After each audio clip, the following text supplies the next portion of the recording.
So no surprise, we're back in the car. If you know me by now, you know I do my best brainstorming on the road. I have a message today that was really weighing on my heart that I want to put out there, and I want you to truly think about this. As you are finding the life that you want to live and the people you want to live it with, just know that emotional bullies exist. You say, Paul, I don't hang out with any bullies. It's my loved ones and my family. Just remember this.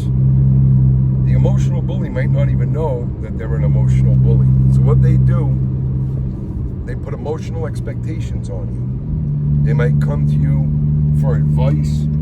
They might come to you for your wisdom. They might come to you for your help, right? And the reason I highlight this is don't fall for it.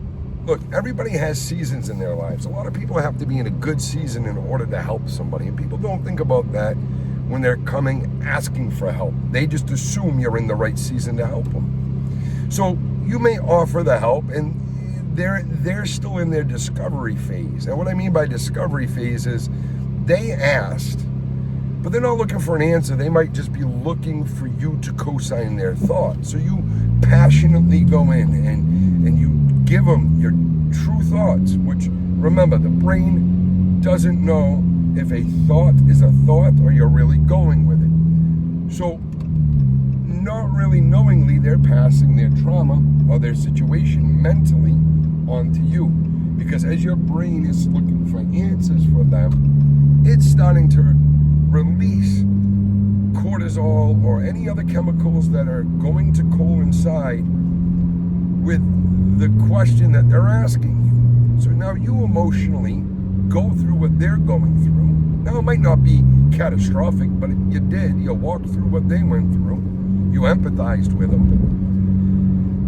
And they don't want your advice. So now they move on, and you go through this phase of uneasy unsettlement. You think about it for a couple of days. You might ponder on the outcome. And a month goes by or a week goes by, and they come back.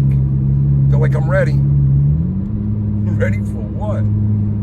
I don't want to relive that. So think about this. Like the whole reliving thing is, I don't want to emotionally walk through what you just walked through as I did however long ago. So these emotional hostages now feel, or these emotional terrorists now feel let down, abandoned. You said you would help me. You said you would do all of this. I see it a lot, especially within work, the work field. You get a new employee, they're overly confident, undereducated on the job. They're not educated by reading books. I mean, educated on the experience or requirements of the position that they're filling. And you being a nice person, you open up the door for them. You walk them through what you wish somebody walked you through. They weren't ready to hear it. A lot of times, people with insecurities try to overshine, outshine, or push out the person who they have the most direct contact with. So think about this. Normally the person that the person is asking for help for or from, their intention is to outshine or push out the same person. See, because they want to disprove your logic because of their insecurities. And people get frustrated over this. Same thing with family members. Hey man, I heard you got sober. How'd you do it? Then they're not ready to do it. And then they're like, oh, it's flawed. And they try to find holes in the way that you're getting sober. Just for them to disprove and co-sign the life that they want to live of active use. So a lot of this happens. It's like that emotional ping pong. And I try my best to paint this picture, but I see it more and more. Now, the reason I can reflect on it is for two reasons. One, I've been that person who has gone to someone, and two, I am the person people come to. So we see alive and well in almost all of the affairs of being a helper, or being a close friend, or being a family member. So please know your responsibilities, the boundaries. Like, don't ever feel bad. You know, don't ever feel bad that you say no to someone when you said yes before. Because they're not thinking of your wellness. They're thinking of their insecurities. So their insecurities outweigh your wellness, right? Especially those who didn't volunteer to break in the new person. Someone says, oh, talk to so-and-so. They know a lot about this.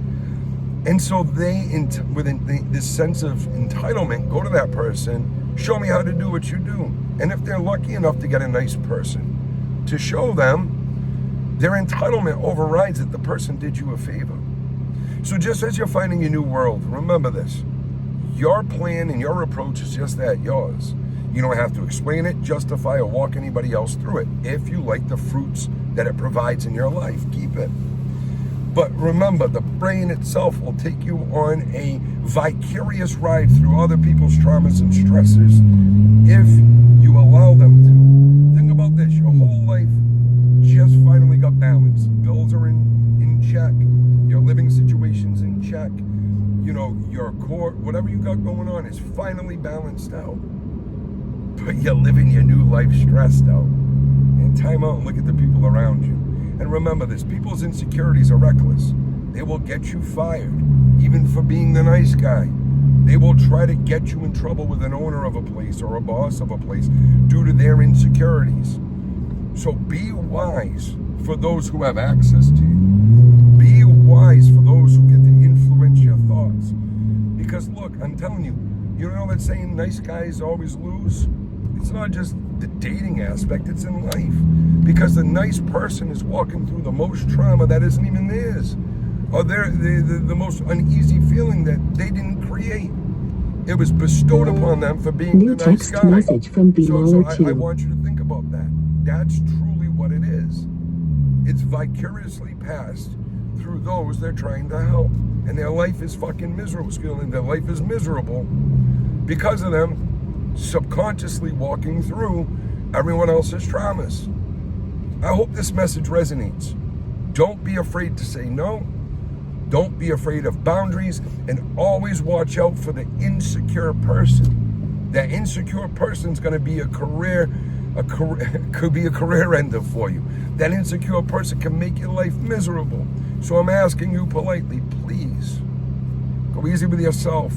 Be careful who you're inviting in. I see it too often. Work scenarios, friend scenarios. You don't have to go through that. You're the one who put effort into your life. Your life, take it as a compliment. Your life is that attractive. People are asking you what they should do for theirs. But don't look at the outcome. It takes a lot for someone to take your advice or suggestion. Just because their life is not well doesn't mean that they're going to take your well solution.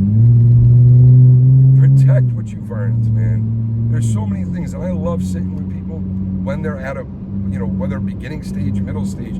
But my favorite is when they have time of clarity under their belt, and they have time of clarity in building a routine, is pinpointing these unseen terrorist attacks. Emotional terrorist attacks come from a lot of things, and what we feed our mind creates our universe. So before I get off, I want to do a reminder. The universe isn't 100,000 light years large or long or big. It's right here, right here, right here. That's your universe. Protect it. I mean that with all sincerity. Quit giving away your peace of mind, and you being a good person might be killing you. So let me know what you think. Leave a comment. Tell me if this made sense or it was too much of a ramble. I love, brainstorming in the car. I can't help it. So please follow message. Talk to me. Let me know what you think.